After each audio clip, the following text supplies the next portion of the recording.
Panam city থেকে খুবই খারাপ অভিজ্ঞতা নিয়ে আমরা বের হচ্ছি। Wow, this is just great.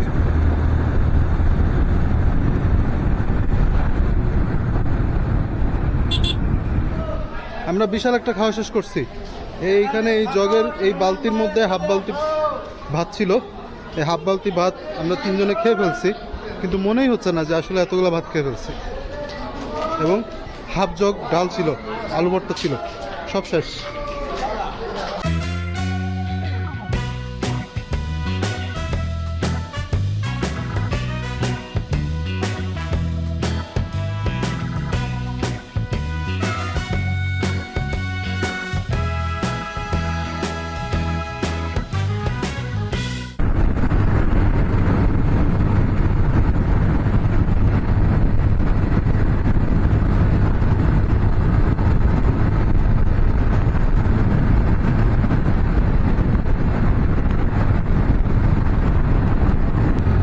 WhatsApp everyone, আশা করি সবাই ভালো আছেন।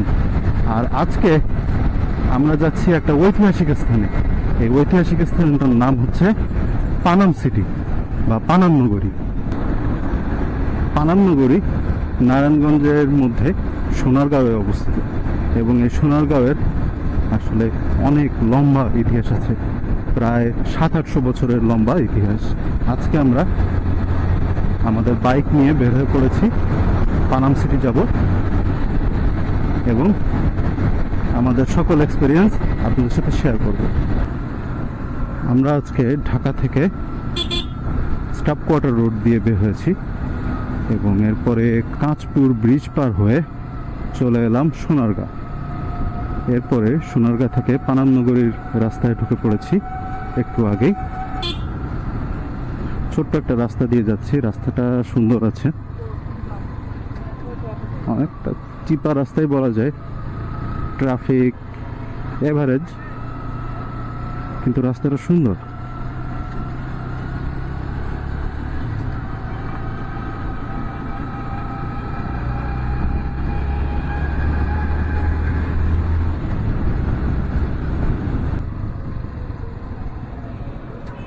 পানাম নগর, পানাম সিটি,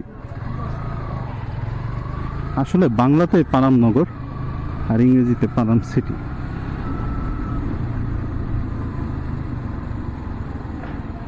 মাগো, এটা কেমন স্পিড ব্রেকার!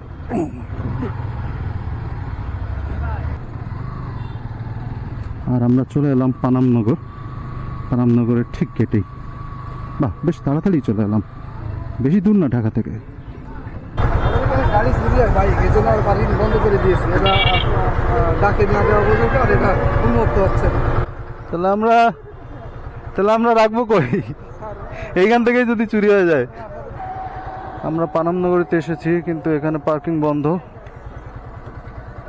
পার্কিংয়ে রাখার কথা বললো যে এখান থেকে নাকি গাড়ি চুরি হয়। পার্কিংয়ের থেকে যদি গাড়ি চুরি হয়ে যায় তাহলে রাখবো কই?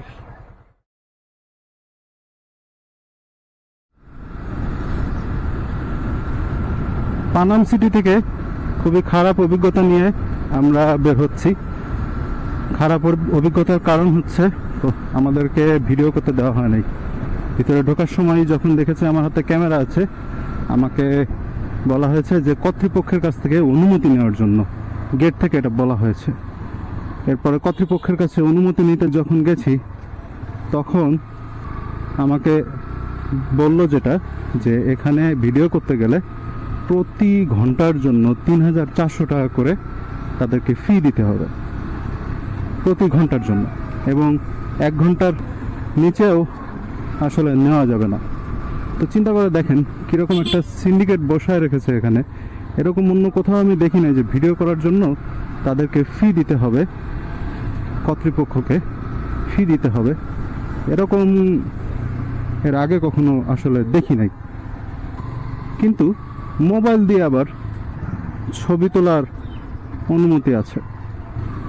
তো যাই হোক, পানাম সিটি সম্পর্কে কিছু হিস্ট্রি বলার ইচ্ছা ছিল আমার এই ভিডিওতে, কিন্তু আসলে আর মুডটাই পাইনি আসলে, সত্যি কথা বলতে।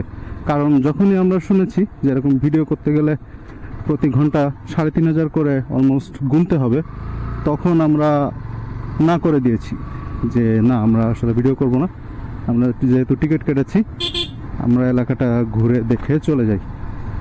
তো সেটাই আমরা করেছি। যাই হোক, আমরা একটা আঁকাবাঁকা পথ দিয়ে যাচ্ছি আর কি। ও কোথায় যাচ্ছি তা তো বলাই হলো না। আমরা যাচ্ছি এখন লোকনাথ বাবার মন্দিরে। লোকনাথ বাবার সমাধিস্থল যে মন্দিরটা আছে সেই মন্দিরটাতে আমরা যাচ্ছি, এবং ভিতরের একটা রাস্তা দিয়ে। আকাশে অনেক মেঘ, জানি না আজকে বৃষ্টির পাল্লা পড়বো কিনা। যা আছে কপালে, আজকে আগাবো।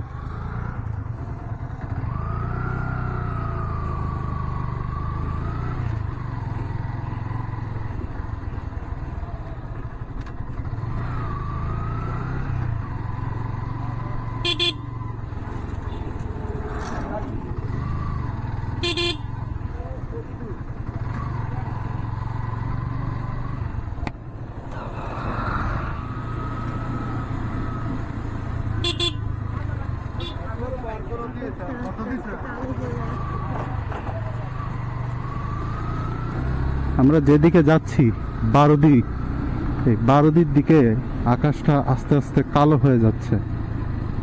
জানি না কি হবে, মনে হয় আজকে বৃষ্টির কবলেই পড়বো।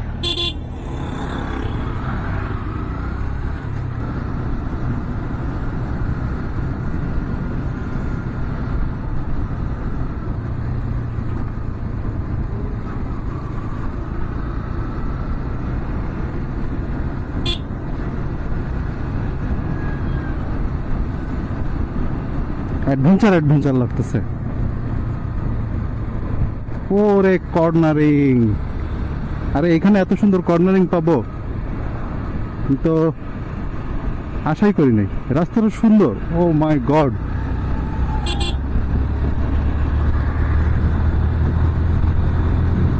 Wow, this is just great!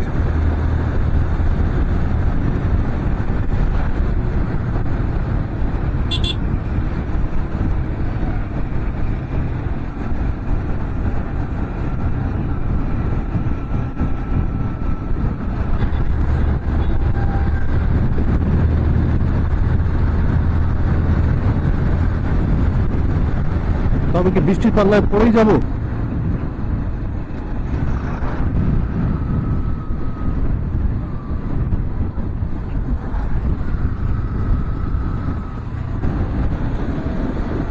কি সুন্দর ভিউ! আমরা জানি আমরা বিপদে পড়তে যাচ্ছি, বৃষ্টিতে পড়বো, কিন্তু তারপরে ভালো লাগতেছে। আমরা চলে এসেছি, অলমোস্ট চলে এসেছি। মনে হচ্ছে বৃষ্টিতে ভেজা লাগবে না। বৃষ্টির আগেই আমরা চলে আসছি। এখানে আসলে বিশাল বড় একটা এলাকা, এবং এই এলাকার মধ্যে অনেকগুলো ফ্যাসিলিটি আছে।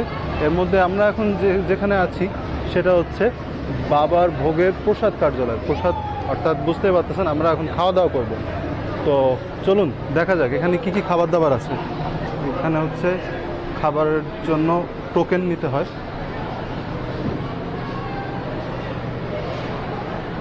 বাল্যভোগ, রাজভোগ। বাল্যভোগ 60 টাকা আর রাজভোগ 80 টাকা। ভাগ্যিস বৃষ্টির আগে চলে আসতে পারছি, না হলে তো ভিজে একদম একার হয়ে যেতাম। বাইক দুইটা সুন্দর একটা জায়গায় রেখে আসছি। সরাসরি বৃষ্টি পড়বে না, যদিও ঝড় হলে ছিটাফোটা বৃষ্টি চলে আসবে এদিকে। আর এখানে দেখেন, এখানে মাসিরা সবজি কাটছেন আর কি। ফল কাটার ঘর, সবজি কাটার ঘর, আর এটা হচ্ছে পেয়ারা সন্দেশ তৈরির ঘর। একটা মিল্কি মিল্কি স্মেল আসতেছে, স্মেলস লাইক ফুড। খাবারের টোকেন নেওয়া হয়েছে, এরপরে খাবার নেওয়ার জন্য প্লেট নিতে হবে। এখানে 16 নম্বর কক্ষ। এখানে দেখতেই পাচ্ছেন আমরা এই বালতি, জগ, 3টা প্লেট, গ্লাস এইগুলো নিয়ে আসছি। এইগুলো আমরা 50 টাকা জামানত দিয়ে তারপরে এই জিনিসগুলো নিয়েছি। এইগুলো খাওয়া দাওয়ার জন্য ব্যবহার করতে হবে। এগুলো ধোয়ার দরকার পড়লে ধুয়ে নিতে হবে, এবং খাওয়ার পরে আবার ধুয়ে দিতে হবে। খাবার চলে আসছে, ভাত, আধা জগ ভর্তি ডাল, আর হচ্ছে আলু ভর্তা। এই হচ্ছে আমাদের খাবার। ওকে, এবং আমরা এই খাবারগুলো এই বালতি থেকে বেড়ে নিচ্ছি আর কি, বালতি এবং জগ থেকে আমাদের প্লেটে বেড়ে নিয়েছি। এখন আমরা খাওয়া শুরু করব। আমরা বিশাল একটা খাওয়া শেষ করছি। এইখানে এই জগের এই বালতির মধ্যে হাফ বালতি ভাত ছিল। এই হাফ বালতি ভাত আমরা তিনজনে খেয়ে ফেলছি, কিন্তু মনেই হচ্ছে না যে আসলে এতগুলো ভাত খেয়ে ফেলছি। এবং হাফ জগ ডাল ছিল, আলু ভর্তা ছিল, সব শেষ।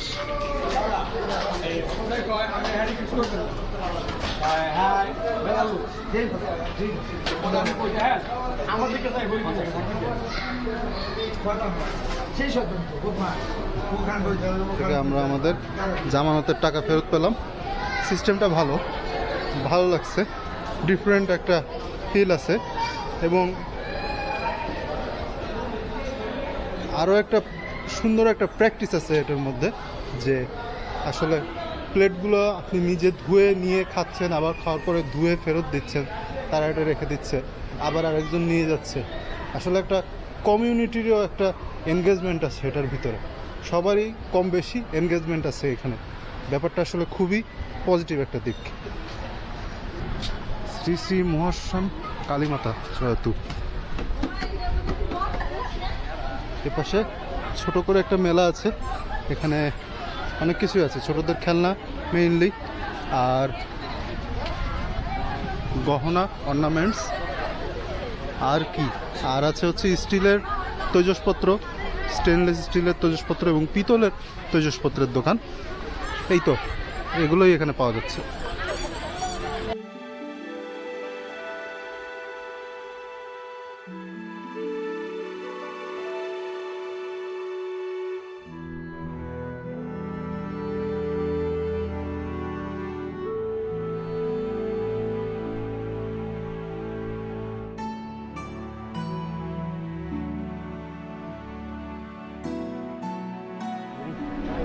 এই যে বিল্ডিংটা দেখতে পাচ্ছেন সামনে, এটা হচ্ছে প্রসাদের ঘর, রান্না এবং পরিবেশন সব এই একটা বিল্ডিংয়েই আর কি। এবং এটার পাশে যে অফিস বিল্ডিংটা আছে, এখান থেকে টোকেন নিয়ে আপনাকে এরপরে খাওয়া দাওয়া করতে হবে। এই মঞ্চটা একটা নামযজ্ঞের মঞ্চ, এবং মঞ্চের চারিপাশ দিয়ে এত সুন্দর কারুকাজ করা যে দেখলে বারবার দেখতে মন চায়। বৃষ্টি প্রায় থেমে গেছে, এই জন্য ক্যামেরা নিয়ে বাইরে বের হয়ে পড়লাম। আর যে জিনিসটা দেখানোর জন্য বের হয়েছি সেটা হচ্ছে কবুতর। হ্যাঁ দেখেন, ক্যামেরায় কতটুকু বলা হচ্ছে জানি না, কিন্তু এই বিল্ডিংটার উপরে বড় একটা কবুতরের ঘর, এবং অনেক অনেক কবুতর, প্রায় 1000 খানেক কবুতর এখানে থাকার কথা। এত সুন্দর একটা কবুতরের ঘর দেখে আসলে আমি বিস্মিত। বৃষ্টির জন্য আমাদের যাত্রা একটু বিলম্বিত হয়ে গেল, কিছু করার নাই আসলে। আর লোকনাথ বাবার সমাধি মন্দির মোটামুটি আমরা দেখে ফেললাম, চারিদিকে যতটুকু ঘুরে দেখা যায়। আসলে অনেক বেশি ভিড় আজকে, না হলে হয়তো বা আরও কিছুক্ষণ এখানে থেকে যেতে পারতাম। তো লোকনাথ বাবার মন্দির থেকে এখন আপাতত বিদায় নেওয়া যাক, এবং দেখি যে আসলে আমাদের নেক্সট ভেন্যুতে যাওয়ার ব্যাপারে প্ল্যান করি।